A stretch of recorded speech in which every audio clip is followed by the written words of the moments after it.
എപ്പിസോഡിന്റെ opening സീനില് നമ്മുടെ ആൾക്കാര് ഇപ്പൊ ഗോസ്റ്റ് ഐലാൻഡില് എത്തി നിൽക്കുകയാണ്. സ്കെൽട്ടൺ ആണെങ്കിൽ അവന്റെ തൊപ്പിയും സ്റ്റിക്കൊക്കെ എടുത്ത് വളരെ ഹാപ്പിയായി കപ്പലിന്റെ മുൻപിലേക്ക് വരും. ആൾക്കാരെല്ലാവരും ചേർന്ന് അവന്റെ അടുത്തേക്ക് ഓടി അടുക്കും.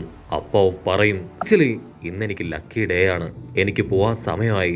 നിങ്ങൾക്ക് ഇവിടുന്ന് രക്ഷപ്പെട്ടു പോണെങ്കിൽ മുൻപിൽ കാണുന്ന ആ വലിയ ഗേറ്റ് അത് തകർത്ത് വേണം ഇവിടുന്ന് രക്ഷപ്പെടാൻ.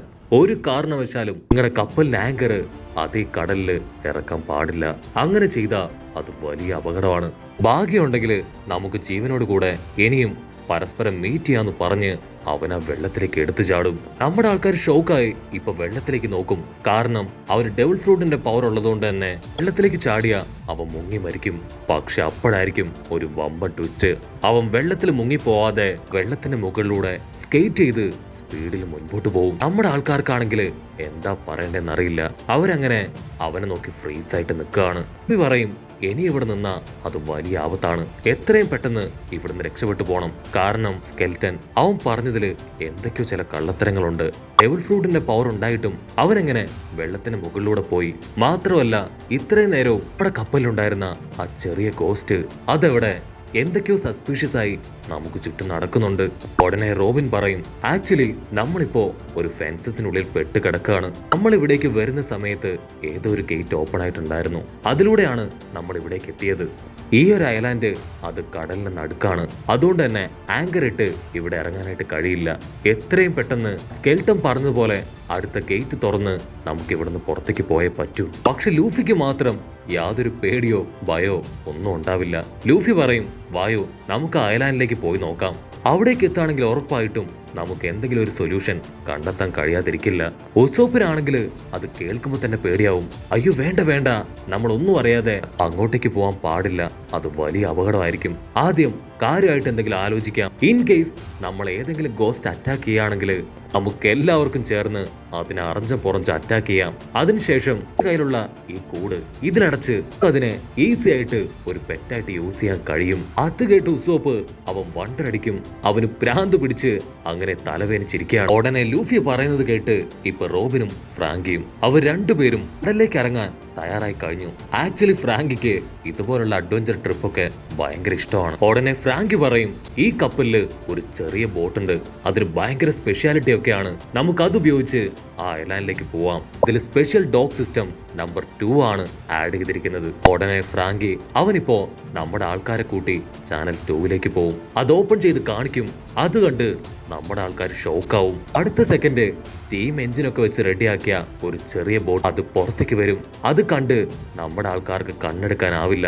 കാരണം ഗോയിൻമറി കപ്പലിന്റെ ഒരു മിനിയേച്ചർ പോലെയാണ് ആ ചെറിയ ബോട്ട് അവർ ക്രിയേറ്റ് ചെയ്തിരിക്കുന്നത്.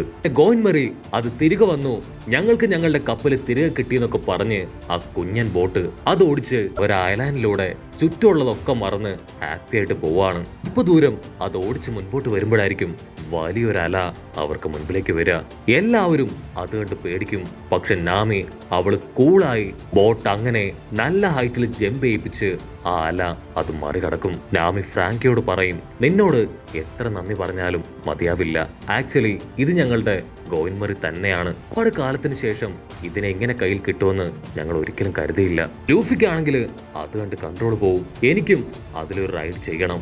അതിന് ഫ്രാങ്കി പറയും, പോയി വന്നാൽ ഉടനെ നിനക്കും അതിൽ റൈഡ് ചെയ്യാം. അങ്ങനെ ഫ്രാങ്കിയും ടീമും ഇവിടെ ഭയങ്കര ഹാപ്പി ആയിട്ട് ഇരിക്കുമ്പോഴായിരിക്കും നാമിയുടെ ഒരു നിലവിളി കേൾക്കുക.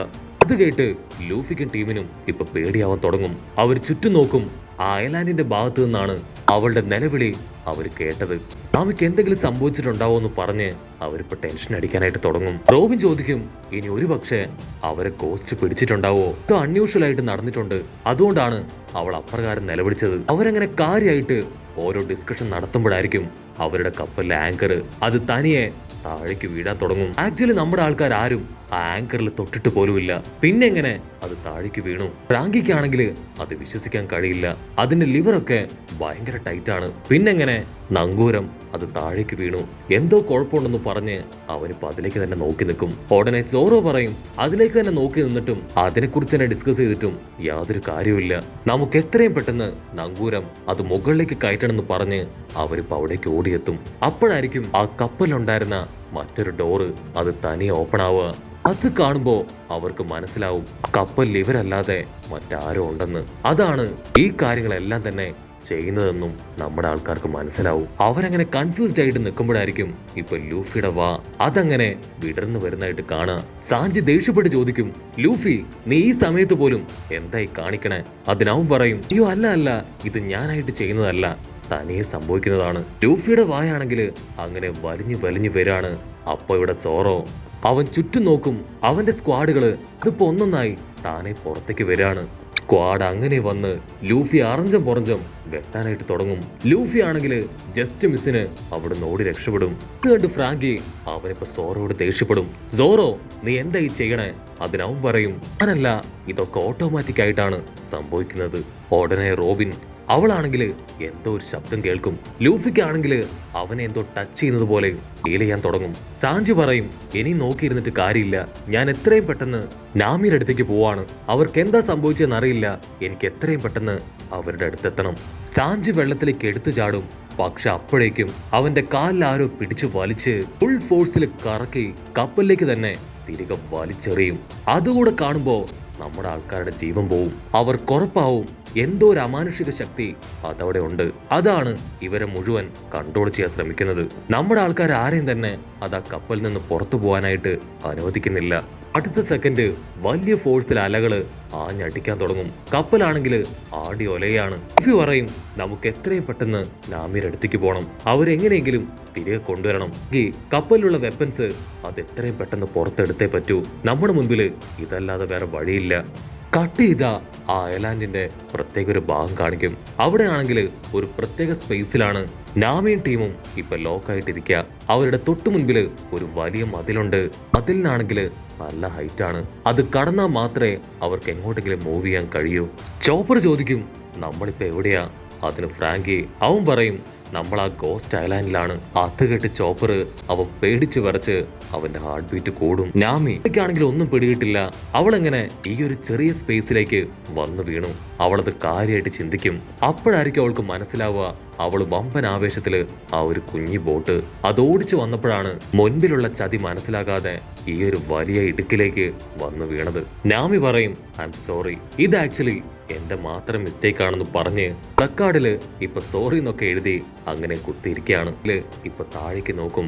അപ്പോഴായിരിക്കും അവര് കാണുക അവിടെ മുഴുവൻ തന്നെ ഒരുപാട് സ്കെൽട്ടൻസ് അങ്ങനെ പീസായിട്ട് കിടക്കുകയാണ്. അവര് രക്ഷിക്കടാ, നോ എന്നൊക്കെ പറഞ്ഞ് അലറിക്കൊണ്ടേയിരിക്കും. പക്ഷെ എവിടെ നിന്നും അവർക്ക് ഒരു റെസ്പോണ്ടും കിട്ടില്ല.